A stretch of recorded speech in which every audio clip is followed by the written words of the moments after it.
Bonjour et bienvenue sur Vivre avec bon sens, le podcast qui bouscule les codes de notre santé. Je suis Joy Richez, coach holistique. Multiple et engagée, j'accompagne les entreprises et les particuliers vers une vie plus consciente et épanouissante. Ici, je parlerai sans détour de sujets qui m'animent et me motivent, et je partagerai mon micro avec des personnes aussi talentueuses qu'inspirantes pour nous faire réfléchir et évoluer. Bref, tout un programme pour élargir sa vision, être en accord avec soi et être pleinement épanoui. Bonjour à tous et à toutes, bienvenue dans ce nouvel épisode de la série Le courage d'être sincère.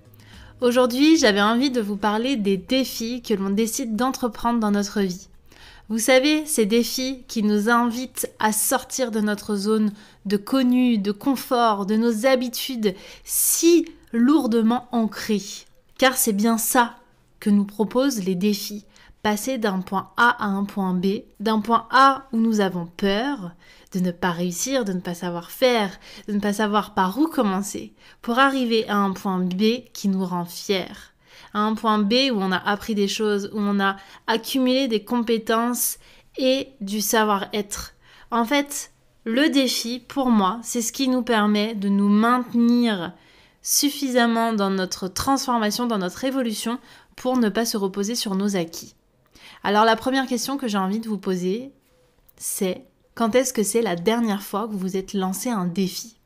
Quand est-ce que c'est la dernière fois que vous avez décidé de surmonter votre peur pour pouvoir apprendre à être ou à faire de façon différente ? Pour moi, ça a commencé en ce début d'année 2023 où j'ai décidé que cette année, j'allais me lancer différents défis. Il y a eu le défi du grand écart qui m'a demandé de beaucoup m'écouter. Il y a eu le défi brique qui m'a demandé de m'exposer et d'apprendre à faire. Le défi du procès du siècle qui m'a demandé de m'exprimer. Et il y aura des défis en veux-tu, en voilà au cours de cette année. Car vous le verrez, mes conclusions sont plus que bénéfiques. Et j'ai envie que dans mon quotidien, le défi fasse partie intégrante de ma routine. Pour commencer, je voudrais rappeler que les défis sont propres à chacun. Là où je vais me défier moi, vous n'aurez peut-être pas besoin de le faire. Et vice-versa. C'est-à-dire que c'est pas un concours de celui qui va se défier le plus et c'est pas un concours de celui qui aura le plus beau défi. Je crois qu'en fait, il faut revenir à une certaine humilité et comprendre qu'il y a des choses que l'on ne sait pas faire et il y a des choses que l'on doit encore apprendre à faire et que ce n'est en rien un mal. Déjà, c'est la base pour moi de comprendre que la comparaison doit se faire entre nous et nous. Et je vais l'évoquer dans les différents défis que j'ai pu entreprendre. C'est hyper important de comprendre qu'on n'est pas dans une compétition avec l'extérieur. Mais on peut plutôt se dire, ok, si j'ai envie de réaliser telle et telle chose, il va falloir que j'opère depuis un autre espace qui n'est pas celui du « je me compare ». La première chose que j'ai compris avec les défis que j'ai entrepris, c'est que la motivation ne suffisait pas. Parce qu'en fait, dans chaque défi, dans chaque projet, dans chaque envie que l'on va entreprendre, il va y avoir des phases. La première phase, c'est la phase d'excitation, celle qui vraiment nous porte, où on sait qu'on va s'investir à 100%, où en fait le fait d'être engagé, ça nous permet d'avoir une certaine loyauté, soit envers la personne avec qui on s'est engagé, soit envers nous-mêmes. Et on croit à ce moment-là que rien ne va nous arrêter, qu'on va pouvoir aller au bout sans problème. Selon la durée du défi, ça peut être effectivement le cas. Mais si vous commencez à entreprendre des défis plus ou moins longs pour pouvoir finalement créer de nouvelles habitudes, donc que ce soit des défis de 21 jours, des défis de 3 mois, des défis de 6 mois ou des défis d'1 an, ou même plus bien sûr, eh bien là, la motivation ne sera pas suffisante et surtout la motivation ne sera pas toujours au rendez-vous. Et ça, c'est vraiment un axe que j'ai envie d'ouvrir avec vous, c'est-à-dire que le fait de comprendre que dans la vie et dans un défi, ce n'est pas le seul élément primordial à avoir, ça permet déjà de revenir à un certain niveau et de prendre en compte que oui, il va y avoir des obstacles.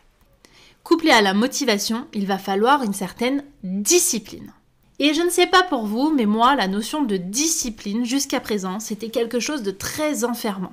Presque quelque chose qui me privait de liberté parce que ça voulait dire faire de façon régulière les mêmes choses et surtout faire de façon régulière même lorsque je n'en avais pas envie. Ce qui sous-entend que à partir du moment où je n'avais pas la motivation, donc pas l'envie, j'avais le droit de m'autoriser à dire non, je ne fais pas. Mais si je fais ça, je m'arrête forcément en cours de route. Parce que la réalité, c'est que la motivation, elle se barre.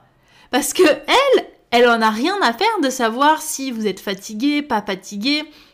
Elle est là au début, après, elle taille sa route et ensuite elle revient. Si et seulement si on a passé les premiers caps, si en fait on a été suffisamment dans la discipline pour pouvoir mener à bien notre projet. Et donc j'aimerais amener un nouveau regard sur cette notion de discipline. Ce n'est pas faire des actions ou faire des choses contre sa volonté. Au contraire, la discipline, c'est le contenant de notre dévotion. C'est ce qui nous permet de montrer notre implication profonde. Si je me cale uniquement sur ma motivation, je n'irai pas bien loin. Car elle n'est pas constante. Or, la discipline a cette vertu qui est de m'amener à accueillir les hauts comme les bas et à me permettre d'être dans l'action, dans la continuité de mes envies, d'être dans une certaine rigueur qui, elle, m'amène au succès. Et quand je dis succès, c'est à la fin de cet objectif, bien sûr. Je vais prendre l'exemple du défi grand écart, qui était donc un défi plutôt physique et sportif, où j'ai décidé pendant 3 mois d'être accompagnée d'une coach pour pouvoir assouplir mon corps. J'ai voulu aller sur cette thématique-là, car c'est pas du tout des exercices que je fais de moi-même. Je suis plutôt dans des exercices très physiques et pas dans l'assouplissement, dans le stretching, etc. Pas dans l'écoute de mon corps, d'en prendre soin.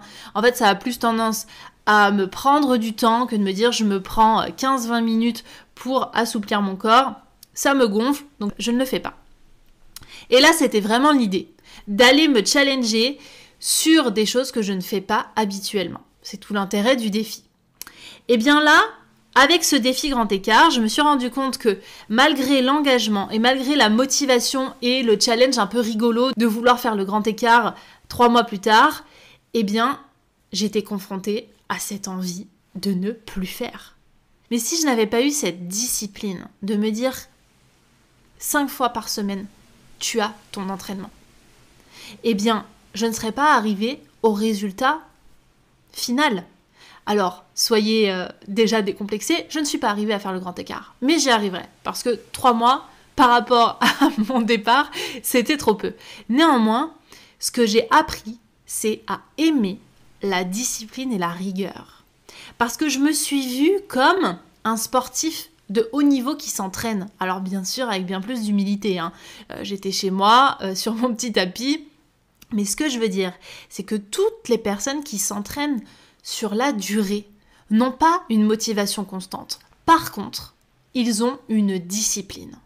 Ils ont une rigueur qu'ils ne lâchent pas. Qu'il pleuve, qu'il vente, qu'ils soient fatigués, ronchons, ils y vont. Et là où j'aimerais vraiment qu'on désacralise cette fameuse phrase de « oui, mais moi, j'ai pas envie de m'obliger à, je m'écoute ». La question est, qui vous écoutez à l'intérieur de vous?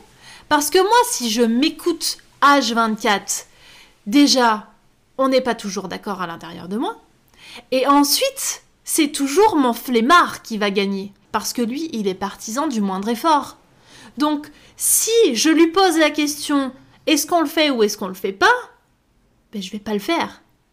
Si par contre, j'apprends à développer au cours de ma vie et au cours des défis, la part de moi qui est dans la discipline, j'apprends en fait à développer ce contenant, j'apprends à renforcer ce contenant de ma dévotion, de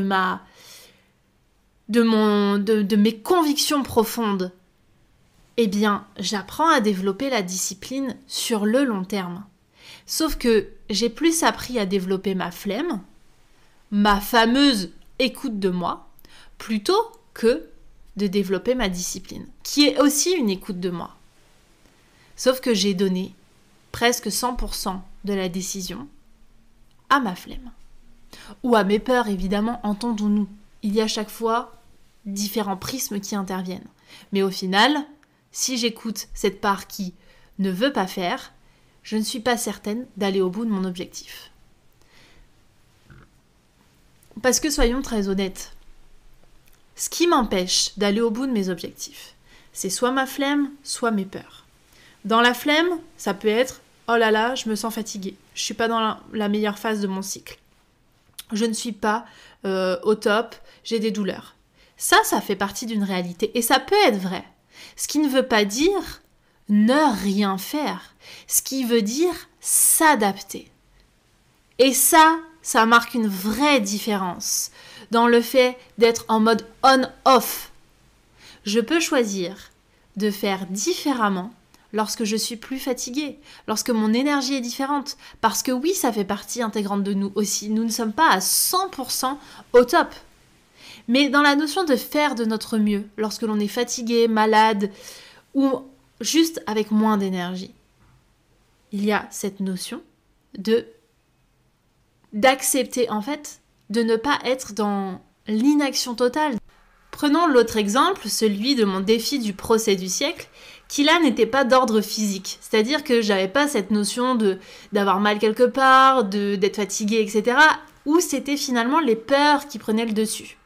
Le défi du procès du siècle, c'est une prise de parole en public devant 300 personnes qui est préparée la veille sur un sujet que je ne maîtrise pas. C'est-à-dire que j'ai participé pendant un jour à ce qu'on appelle la commission d'enquête, qui est un événement où on débat, où on s'exprime, où on s'amuse à penser autour d'une thématique. La thématique, c'était Tinder et compagnie, l'amour sous application. Donc pendant toute une journée, on a argumenté autour de ce sujet-là pour pouvoir en faire ressortir des arguments qui ont servi le lendemain au procès du siècle. Et lors de ce procès, il y avait 2 intervenants et un médiateur. Et il y avait la possibilité de faire des témoignages extérieurs, donc faire une prise de parole en public. Cette prise de parole, vous l'avez bien compris, elle est donc devant des gens que je ne connais pas, sur un sujet que je ne maîtrise pas puisque je l'ai préparé la veille, et elle dure 3 à 5 minutes, ce qui n'est pas une longue intervention. Néanmoins, ce qui s'est passé dans un premier temps dans ma tête, c'est que j'ai voulu refuser la proposition qui était de participer en tant que témoin. Pourquoi ? Parce que j'avais peur. J'avais peur de me planter, j'avais peur de ne pas faire suffisamment bien, j'avais peur de me ridiculiser, j'avais peur d'être critiquée. Bref, toutes les histoires que je me raconte étaient bien là. Mais il y avait là pour le coup, puisqu'on est au début du processus, cette motivation. La motivation quand même de me challenger, la motivation de me prouver que je suis capable de faire une prise de parole en public qui n'est pas suffisamment préparée, de venir me challenger aussi sur mon perfectionnisme, etc., etc. Ça fait que je me suis retrouvée le lendemain sur scène à faire mon discours devant 300 personnes. Mais qu'est-ce qui s'est passé concrètement ? Eh bien, j'ai surmonté mes peurs. Bien sûr que j'avais les jambes qui tremblaient, les mains moites, la boule au ventre, parce que ça fait partie intégrante de ma réalité.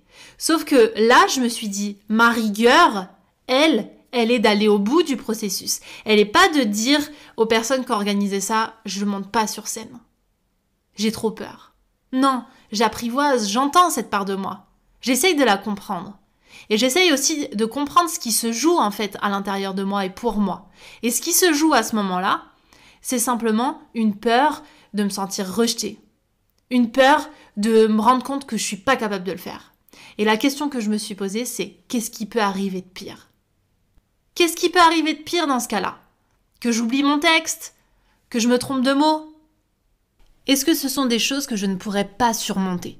Est-ce que ce sont des choses que je ne pourrais pas réajuster en cours de route ? Parce que c'est ça finalement ce qui peut arriver de pire. C'est que je me sens tellement démunie que je n'arrive pas à rebondir. Et c'est là où ça m'a demandé d'être vraiment courageuse. D'accepter que oui, je pouvais me planter, mais d'y aller quand même. Parce que c'est ça le courage. C'est pas un manque de peur, c'est le fait de se rendre compte qu'il y a des choses qui nous font peur, que l'on redoute, tout en y allant quand même, parce que l'on sait qu'à l'intérieur de nous, on a suffisamment de ressources pour les surmonter. Et c'est ce qui m'amène à la deuxième phase dans un défi, qui est celle du doute, celle où on se demande qu'est-ce qu'on fait là, pourquoi on fait ça. Et là, on a deux choix, continuer ou s'arrêter. Et elle arrive tout le temps. Elle arrive plus ou moins vite si le défi est court, mais elle arrive. Et elle nous laisse la possibilité soit de nous donner un bon coup de pied aux fesses et d'y aller franchement et de faire du mieux qu'on peut, parce qu'on s'est rendu compte que ce qui pouvait arriver de pire n'était finalement pas si terrible, ou d'écouter cette petite voix qui a peur, qui doute, et de lui laisser 100% de notre décision. Ce qu'il faut comprendre dans cette deuxième phase que l'on rencontre, c'est que c'est une zone, un espace qu'on va devoir appréhender. C'est un moment où on va chercher des excuses, où on va se caler sur l'opinion des autres, où on va manquer de confiance en soi. Et nous sommes le seul responsable si on reste dedans et on retourne dans notre zone de confort. Dans cet endroit où en fait on peut encore contrôler, où on se sent en sécurité.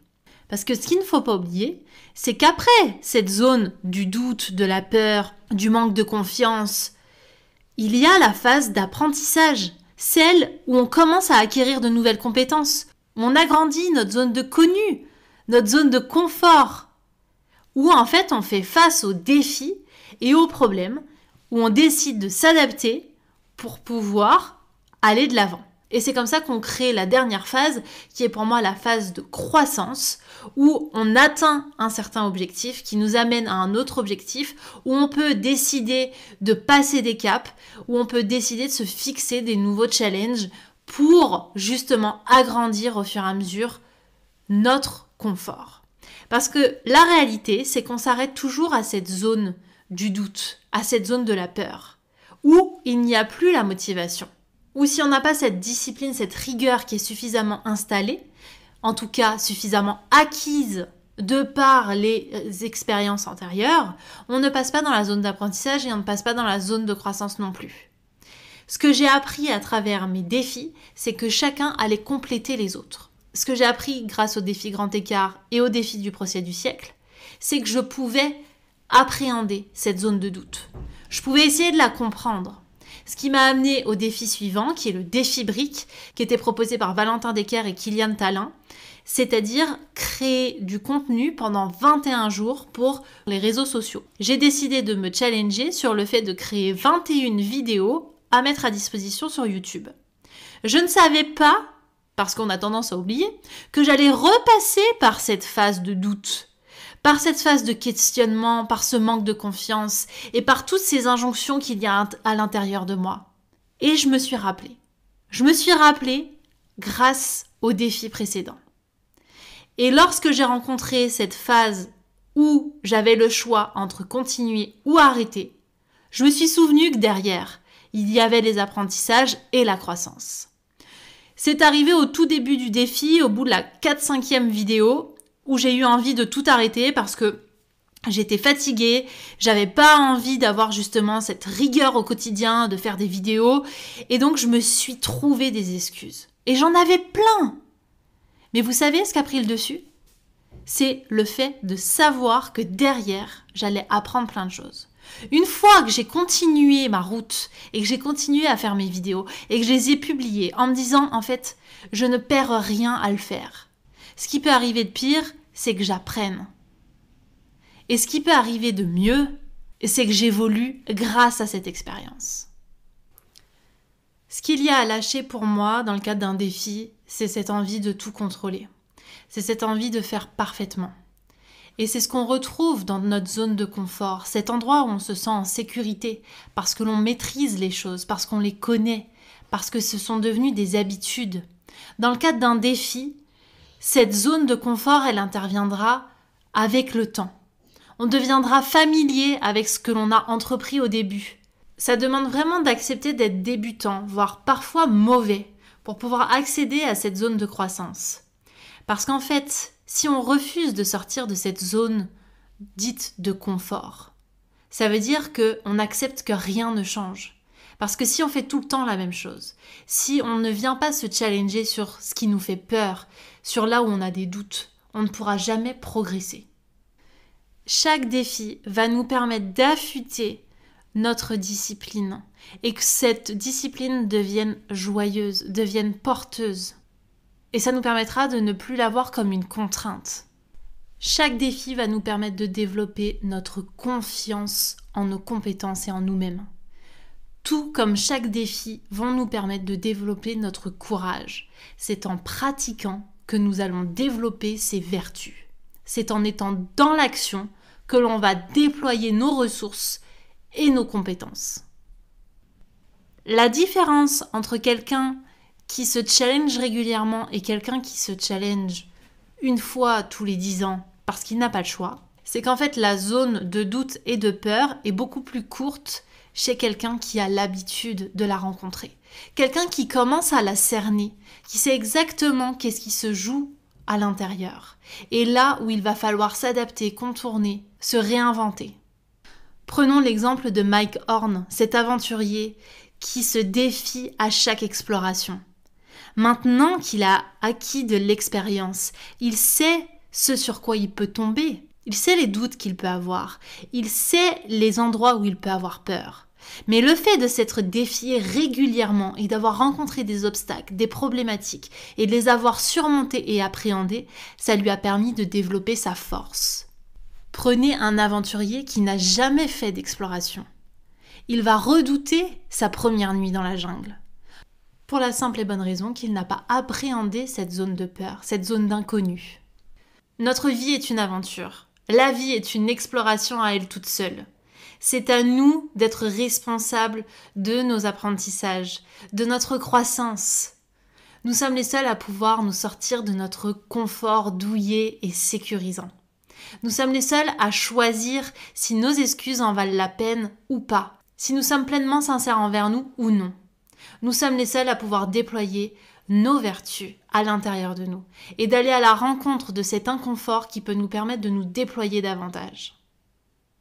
Alors je vous invite à vous défier sur des petites choses, puis sur des grandes choses, pour pouvoir développer vos compétences, votre courage, votre confiance, et ne plus faire de vos peurs et vos doutes les maîtres de votre jeu. Je vous remercie infiniment pour votre écoute. Si vous avez envie de vous challenger de façon individuelle, n'hésitez pas à me rejoindre sur mon accompagnement Push, cet accélérateur de courage qui vous permet de transformer vos limites en tremplin, ou à vous lancer dans Révolution, mon exploration en ligne, où vous avez accès en toute autonomie à 6 modules qui contiennent des transmissions et des pratiques pour pouvoir transformer votre vie en une aventure palpitante. Que ce soit votre vie personnelle, professionnelle, relationnelle, toutes les thématiques peuvent être abordées. Je vous donne rendez-vous très vite pour la suite sur ce podcast. En attendant, si cet épisode vous a plu, n'hésitez pas à le partager, à laisser un commentaire ou une note de 5 étoiles sur Apple Podcast. Prenez soin de vous.